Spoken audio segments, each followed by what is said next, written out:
Welcome to సత్తాస్ వాళ్ళు. ఈరోజు మీకు ఒక యూస్ఫుల్ టిప్ చెప్తానండి. మామూలుగా మనం చపాతీ చేసుకుంటూ ఉంటాం ఇంట్లో. చపాతీ చేసుకున్నప్పుడు కొంచెం సాల్టు, కొంచెం ఆయిల్ వేసేసుకొని మనం వాటర్తో కలుపుకుంటూ ఉంటాం.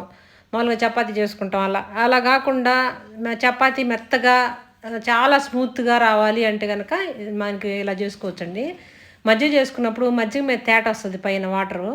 ఆ వాటర్తో కనుక ఇలా మనం పిండి కలుపుకున్నామంటే మామూలు వాటర్తో కాకుండా అలా మజ్జిగ మీద వచ్చే వాటర్తో కనుక మనం ఇలా పిండిని ఇలా కలిపేసుకున్నామంటే చపాతీ చాలా స్మూత్గా వచ్చిందండి. చూడటానికి బాగుంటుంది, తినేటప్పుడు కూడా చాలా స్మూత్గా పెద్దవాళ్ళైనా సరే ఈజీగా తినేయచ్చు.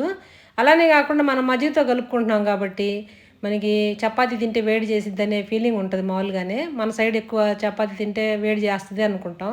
అలా కాకుండా మనం మజ్జిగతో కలుపుకున్నాం అనుకోండి అసలు వేడి అనేది చేయదండి. రోజు చపాతీ తిన్నా ఈవినింగ్ మనకి వేడి అనేది ఉండదు. ఇది చాలా ఉపయోగకరం. టిప్ నచ్చినట్టయితే లైక్ చేయండి, షేర్ చేయండి.